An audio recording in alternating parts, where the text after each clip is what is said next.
একটা ইসলামী দল তার ইশতেহার পড়ে দেখেন, সেকুলার দলের ইশতেহার যেমন হয় ওই দলের ইশতেহারও তেমন। আপনি আপনার এই বক্তব্য প্রত্যাহার করুন। আপনার এই বক্তব্য পুরো জাতির বিরুদ্ধে গিয়েছে। উনি লক্ষ লক্ষ মানুষের সামনে একটি দলের ইশতেহার না পড়ে উনি বলেছেন এটা কোনো ইসলামিক দলের ইশতেহার না, এটা নাকি সেকুলার ইশতেহার। আপনার কাছে জানতে চাই আপনি কয়টা দলের ইশতেহার জীবনে তৈরি করেছেন? আপনি যদি এই সম্পর্কে কিছু না জানেন তাহলে আপনি চুপ থাকুন, কিন্তু আপনাকে এই কথা বলার অধিকার কে দিল? দয়া করে জাতিকে বিভ্রান্ত করবেন না। আপনি ইনিয়ে বিনিয়ে নায়ের পক্ষ অবস্থান নিয়েছেন, নায়ের পক্ষ অবস্থান নিলে আপনার খতিবি অবৈধ হয়ে যায়। মুফতি আব্দুল মালিক সাহেব যে বললেন যে এই সংগঠনের নির্বাচনী ইশতেহারটা সেকুলারদের মতো, এটা তো স্পষ্ট, কারণ এদের লোক, এই জামাত ইসলামের লোকেরা স্পষ্ট করে দাবি করেছে যে প্রচলিত আইন আমাদের জন্য যথেষ্ট। হযরত আমিরে জামাত বলেছেন যে বাংলাদেশের বিদ্যমান যে আইন, সেই আইনেই বাংলাদেশ চলবে, যেখানে সব ধর্মের সম্মান এবং মর্যাদা রক্ষা করা হবে এবং এই আইনটাই যথেষ্ট। জামাত শিবিরের নির্বাচনী ইশতেহার বলেন অথবা তাদের গঠনতন্ত্র বলেন, এগুলো যদি আপনি পড়েন আপনার কাছে নির্ঘাত এটা মনে হবে যে জামাত শিবির আসলে কোনো ইসলামিক দল নয়, এটা একটা সেকুলার ধর্ম। দেখেন তো তাদের নায়েবে আমির তাহের কি বলছে দেখেন। বিদেশের সকল শক্তি এই বিষয়ে একটি একমত যে Jamaat is a moderate Islamic organisation, democratic organisation.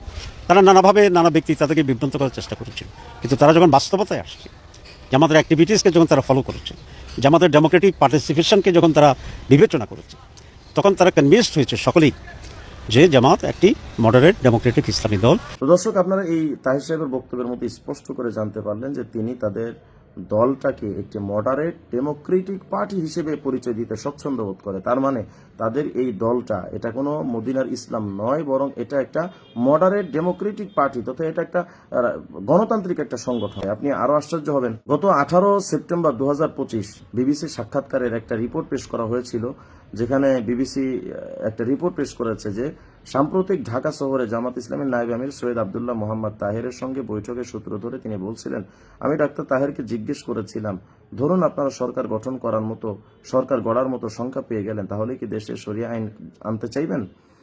উনি তখন বললেন, এটা আবার কোথায় শুনলেন? আমরা কবে কোথায় বলেছি জিতলে আমরা বাংলাদেশের শরিয়া আইন আনবো? তার মানে ডক্টর তাহের এখানে স্পষ্ট করে বলেছে যে আমরা শরিয়া আইন আনবো, এটা আমরা কোথাও বলিনি। তার মানে তারা এনিয়ে বিনিয়ে শরিয়া আইনটাকে অস্বীকার করতে চেয়েছে। শুধু তাই নয়, আপনি আরো আশ্চর্য হবেন, গত কিছুদিন আগে খ্রিস্টানদের যে একজন প্রতিনিধি আমিরে জামাত ডক্টর শফিকুর রহমান সাহেবের কাছে গেছেন, পার্থা দাস, সেই পার্থা দাসকে স্পষ্ট করে জামাত ইসলামের আমির শফিক সাহেব বলেছিলেন যে আমরা শরিয়া আইন কায়েম করব না। দেখুন প্রমাণ। ধন্যবাদ এই সুযোগ দেওয়ার জন্য। আমি ন্যাশনাল খ্রিস্টিয়ান ফেলোশিপ অব বাংলাদেশের জেনারেল সেক্রেটারি পার্থা দাস, জামাত ইসলামের আমির মহোদয়ের সাথে আমরা কথা বলেছি। উনি যে আশ্বাসগুলো দিয়েছেন সেটাই আমি একটু আরবার রিপিট করতে চাই, যেটা উনি জাতির উদ্দেশ্যে বলেছেন। সেটা হলো, যদি মহান সৃষ্টিকর্তা ওনাদেরকে এই দেশ পরিচালনা করার সুযোগ দেন, তাহলে এই বাংলাদেশের শরিয়া ল অর্থাৎ শরিয়া আইন উনি বাস্তবায়ন করবেন না। এটা আমাদের জন্য খুব ভালো বিষয় ছিল। এই অনুষ্ঠানের মধ্যে জামাত ইসলামের আরেকজন দায়িত্বশীল তিনি স্পষ্ট করে বলেছেন, হযরত আমিরে জামাত বলেছেন যে বাংলাদেশের বিদ্যমান যে আইন, সেই আইনেই বাংলাদেশ চলবে, যেখানে সব ধর্মের সম্মান এবং মর্যাদা রক্ষা করা হবে এবং এই আইনটাই যথেষ্ট এখন। অর্থাৎ এই জামাত ইসলামের মূল টার্গেট হলো যে প্রচলিত আইনটা তাদের জন্য যথেষ্ট। তো আমার বক্তব্য হলো, প্রচলিত আইন যদি যথেষ্ট হয়, তাহলে জামাত ইসলামীকে ইসলামিক দল হিসেবে সরকার ক্ষমতায় আনার আমাদের দরকারটা কোথায়? বাংলাদেশের মানুষ তো জামাত ইসলামকে নিয়ে স্বপ্ন দেখেছিল যে তারা শরিয়া আইন কায়েম করবে, কিন্তু তারা শরিয়া আইনকে স্পষ্ট করে বাদ দিয়ে তারা প্রচলিত আইনটাকে নিজের জন্য যথেষ্ট মনে করেছে। তাদের নির্বাচনী ইশতেহারের মধ্যে যেখানে তারা শরিয়ার আইনের কথা না বলে বরং সেকুলারদের চিন্তা চেতনা নিয়েই যারা নির্বাচনী ইশতেহার ঘোষণা করেছে, তাদেরকে মুফতি আব্দুল মালিক সাহেব সেকুলারদের চিন্তা চেতনা লালন করে নির্বাচনী ইশতেহার ঘোষণা করেছে, এটা বললেন তো অসুবিধাটা কোথায়? তিনি মিথ্যা বললেন কোথায়? তিনি তো বুক ফুলিয়ে সত্য স্পষ্ট করে জাতির সামনে বলেছেন। এটা আপনাদের ব্যথা লাগে কেন? যদি আপনাদের এটা দিয়ে এই সমালোচনা শুনতে কষ্ট লাগে, তো নির্বাচনী ইশতেহারের মধ্যে আপনারা সেকুলারদের চিন্তা চেতনা ঢোকালেন কেন?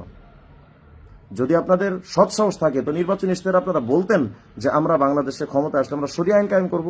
সব জায়গায় শরিয়া আইনকে অস্বীকার করে আবার যখন আপনাদের নিয়ে কেউ সমালোচনা করবে, তখন আপনাদের খুবই ব্যথা লাগে এবং সেই মানুষকে হিংসুক মনে হয়। মুফতি আব্দুল মালিক সাহেবকে হিংসুক মনে হয়। যদি কেউ অমুসলিম হয় তাদেরকে হাসান বসরি বলবে? যদি কেউ ইসলামিক কোনো চিন্তা চেতনা লালন না করে, তাহলে তাকে কি কোনোভাবে ওলি বলা যায়? আব্দুল মালেক সাহেব তাদের নির্বাচনী ইশতেহার যে দেখেছেন, তিনি তো একা দেখেননি, পুরো বাংলাদেশের মানুষ দেখেছে। তারা জামাত শিবির তাদের নির্বাচনী ইশতেহারটা টোটালি সেকুলারদের মতো করেছে বলেই তো তিনি প্রতিবাদ করেছেন। তিনি প্রতিবাদ করেছেন মূল চেতনা থেকে, যে ইসলামিক নাম দিবেন কিন্তু সেকুলারদের মতো চিন্তা লালন করবেন, সেকুলারদের মতো নির্বাচনী ইশতেহার দিবেন, এটা তো কোনোভাবে মেনে যায় না, এটা মানা যায় না। এটা তো ইসলামের নামে একটা জাস্ট একটা ধর্ম ব্যবসা।